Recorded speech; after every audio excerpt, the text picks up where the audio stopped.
Back when I was in high school, middle school even, mid-90s Maximas were awesome. Kind of a sports sedan for the masses. And well, you know, after some time, the Maxima was kind of doing its thing, and you could say what you want about it, but now the 2016 Nissan Maxima, I'm here to say, is back. Look at this thing.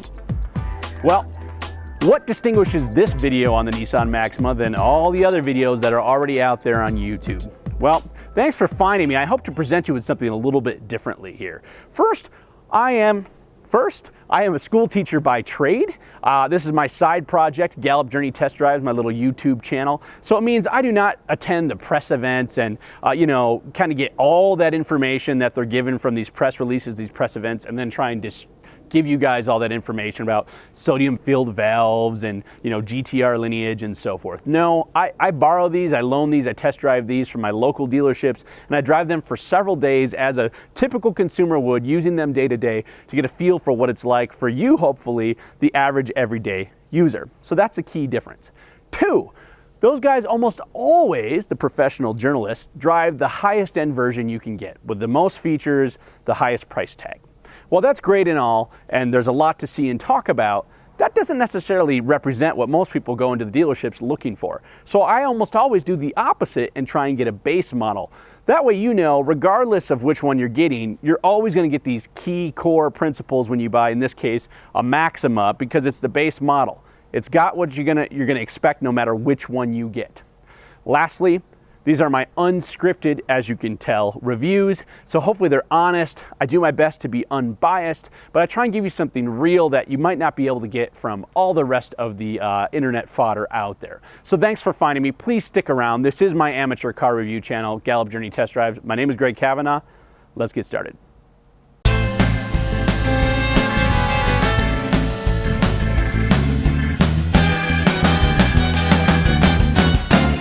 I gotta apologize, of course, for the lack of cleanliness of this car. I feel like anytime I do a test drive, I swear it either rains or snows or it's blowing like crazy here in Gallup, New Mexico. So I apologize, I couldn't get this one clean, but at least you know I do actually drive it. And you can still see it is a good looking car even when it's dirty. Now there's no doubt that the styling here is a little bit, shall we say, polarizing. It is, there's no doubt about it. But not just to take my opinion for this, I went around and I asked people and I said, is this a good looking car? And I would say the vast majority of them say yes. Men especially, but also the women. I have to say, in the sea of sedans out there, and in this case, kind of the mid-size to full-size kind of bracket that it's competing in, you gotta do something to set yourself apart. And it's amazing to me how good looking all these different cars have become. From the Camry to the Fusion to the Mazda 6, those mid-size cars, and up. This is no exception. And in my opinion, this Mazda looks awesome. It is a four-door sports car in terms of styling. Now, some might say it's a little bit overwrought, and I thought that at first, but I really, you know, after spending a little bit of time with it, especially in this white color with the black accents on the rims and so forth, it looks good. The front end is very aggressive. The beak is a little bit long, but other than that, it looks really good. The headlamps, as everybody's doing right now, really attract attention. Awesome LED running lights. It really looks great. The sculpting on the side is supposed to be fighter jet inspired, and frankly, I think they did it. There's some details that you really got to look at when you see this thing. Down here in the rockers, where the door meets the rocker panels down here in front of the rear wheel, there's some really cool action going on the sheet metal there that you got to take notice of.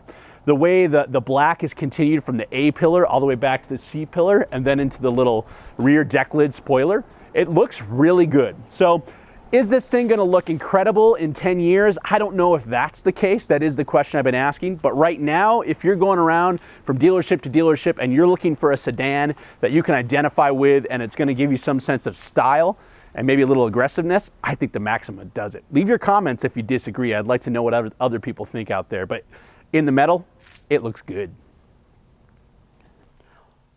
So the Nissan Maxima is bigger than the Altima, although in many comparisons, it's not a real true full-size car. I mean, if you compare it to, say, the Impala or the Avalon, or of course things like, you know, an S-Class or whatever, it's not nearly that big, but it is bigger than your mid-size offerings, Accord and so forth.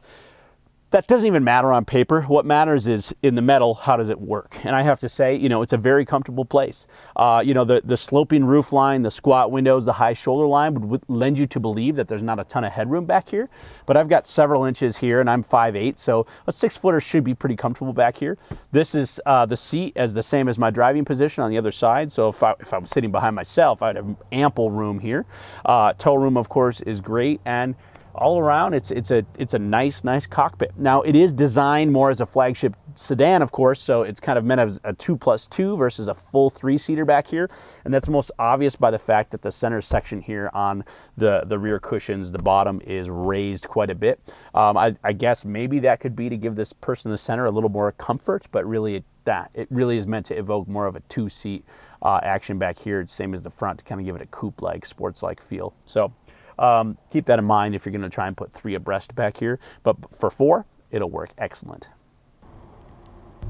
Well, there's nothing like a little snowstorm coming through to kind of throw a wrench in your shooting plans, but nonetheless, we'll continue on. So, when I went to pick up this Maxima from the dealership, the salesman that went and got the car for me and brought it to me and gave me the keys, he said, "Oh, let me tell you about the Maxima. Everybody's looking for that sporty feel in their cars. Well, this Nissan Maxima is going to give it to you." And I kind of thought, this is a little kind of salesman pitch, a little kind of, hyperbole, if you will. But I have to say, from a typical consumer's point of view, the Nissan Maxima delivers this 2016. It's a ton of fun to drive. I really enjoy it. I've driven the Buick Regal in turbo and also GS. I've also driven the SE Camry. So I've driven some kind of sporty sedans relative to this competition. And I have to say, the Nissan Maxima can hold its own, no problem. So the first place you're going to notice the sporty feel is in the powertrain. Now, this is the 3.5 liter VQ V6, 300 horsepower here, 261 pound-feet of torque, and it's going to get you 30 miles per gallon on the highway, I should also add, 25 combined, 22 in the city. Now, when you start this thing up, it gives you kind of a nice little raspy V6 burble.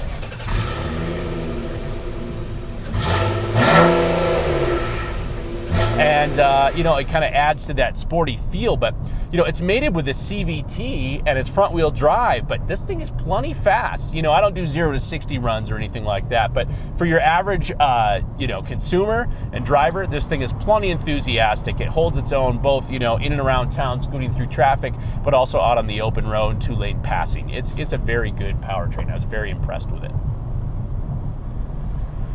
Now, CVTs are an interesting proposition. What I think is funny about them is that people think of CVTs as unathletic or not performance-oriented. And what's kind of interesting about that to me is that's a bit of a placebo problem, a bit of a perception problem. Because when you think about it, is swapping gears, the fact that you have to wait for the transmission to switch to another gear while you're accelerating, is that sporty? Is that a good thing? Because that's a lag in acceleration. A CVT doesn't have that. It's a continuous flow of power.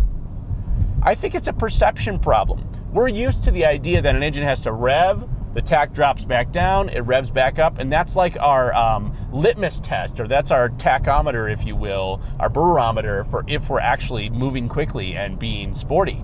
And that throws us off because the CVT doesn't give you that. So much so, in fact, that Nissan has gone to great lengths to try and make this CVT less CVT-ish. It's got faux kind of shift points. It'll downshift in sport mode. When you hit it, like on an entrance ramp, it pops through the gears as if there are gears. So for what it's worth, I don't know if that's necessary to do, but I will admit that it works really well. I'm really impressed with this CVT. There's been other CVTs that I've driven that I haven't really liked. This one, I'm finding it quite good. Now, dynamically, the Nissan Maxima also delivers in kind of the handling and ride department.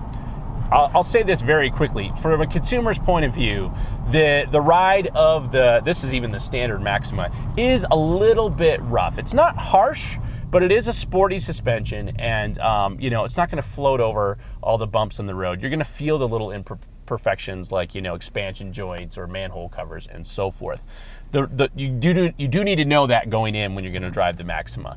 That's not to say it's in any way uncomfortable, or I wouldn't even take it on a long road trip, but it is an athletic suspension, just so you know. That also means it does handle, and it handles quite well. Now for me, you know, I don't take my stuff to a track, so my frame of reference, nice job Mustang, my frame of reference for handling is, you know, a twisty road or a cloverleaf on-ramp. And I have to say, this thing has plenty of grip for your average consumer. I was very impressed with it. It'll stick as much as it needs to. I didn't push it to the point of really feeling its handling characteristics of how it breaks loose or if the rear end will rotate at all, but that's not what I do. For your typical consumer, it has that athletic, sporty feel. The steering definitely gives that feel. You know, it's this flat bottom steering wheel. The steering is very heavy, very direct on center. It feels really great, and then it's quick. And that really does a lot to give this thing that sporty feel that you're looking for. So you add all those factors together, and yeah, I'd say this is a sporting machine. Now the interior in here is probably, I think, better or more impressive than the exterior. The exterior, you know, can be a bit polarizing. The interior is quite good. First of all, just the general ergonomics and the layout, it's very kind of cockpit driver oriented, the way things are tilted towards you. It's very easy to get to the infotainment screen, and I have to say it's a quick infotainment screen. I was really impressed with how responsive it is. Compared to some others, you don't have to push nearly as hard on the screen to get to what you want. This is my first interaction with Nissan's infotainment, so I'm really impressed there. The quality of materials in here, it's got the awesome contrasting stitching, soft touch materials abound, which is really nice. Very cool metal polished finish trim here, combined with some carbon fiber trim. It's just, yeah, it's really impressive. You got an awesome, very deep storage well here in the center, which will hold a cell phone, sunglasses, and other things. And it's also got your auxiliary ports for hooking up your phone. Nice big cup holders in the center, easily hold a drink. You know, you got your sport settings here. It's got a start-stop button, and you know, of course, a smart key. So that kind of adds to the flagship feel of the Maxima as well. Beautiful, really nice kind of color screen between the gauges up here that presents you with a wide variety of information. It's really nice. I like the brown cloth in here with the kind of the pattern on the seats as well. They did it, I'd say A+ on the interior, and combined with the exterior, it definitely makes a compelling package aesthetically. So we need to kind of talk, I guess, lastly about price. Yes, it's kind of hard to evaluate the Maxima on value, because it kind of straddles this line as full-size or not full-size car, also flagship, also kind of sporty luxury car. So it's not easily discernible if the price is correct. So it's about 34 grand as tested. And as I mentioned, this is the base. It really doesn't have any options on it. Now, if you compare that to, say, something like a Chevy Impala, which is also a full-size, or a little bit bigger actually, gives a little bit better fuel economy, similar powertrain package, that thing's gonna come in under 30 grand.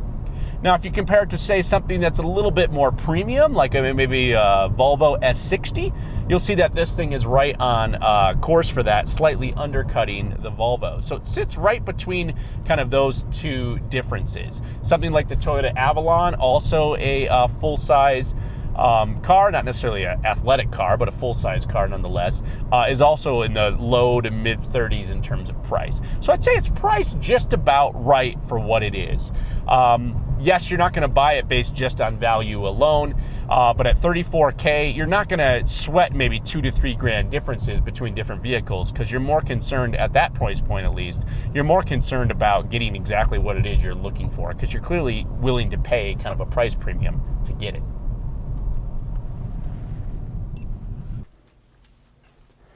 So how do you sum up the 2016 Nissan Maxima? I mean, the fact of the matter is, it's really not necessarily the top of its class in any particular category, albeit price, whether value or the top end, luxury items, sportiness, even size. It kind of, isn't quite full size, but is bigger than your typical mid-size offerings, including the Altima.